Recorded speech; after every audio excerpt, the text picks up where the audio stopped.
গ্রামের মানুষরা খরচ মেটাতে জমিদার হাসেম আলীর কাছে ঋণ নিতে এসেছে। টাকা নাও সমস্যা নাই, কিন্তু কিস্তি সুদসহ সময় মতো দিতে হবে। কিছু পরিবার কিস্তি দিতে পারল না, ফসল নষ্ট হওয়ায় তাদের বোঝা আরো বেড়ে গেল।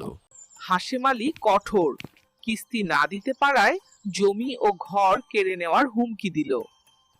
এক মুহূর্তে মানুষদের ঘর, জমি, গবাদি পশু সব ধ্বংস হয়ে গেল। কিস্তি ও সুদের বোঝায় গ্রামবাসী নিঃস্ব হয়ে যায়, আর কোনো আশার আলো নেই। সূরা বাকারার 278, 279 আয়াতে আল্লাহ তাআলা সুদখোরদের কঠোরভাবে সতর্ক করেছেন। বলেছেন, যারা সুদ খায় তারা যেন আল্লাহ ও তার রাসূলের বিরুদ্ধে যুদ্ধ ঘোষণা করে এবং সুদের লেনদেন থেকে বিরত থাকতে নির্দেশ দিয়েছেন।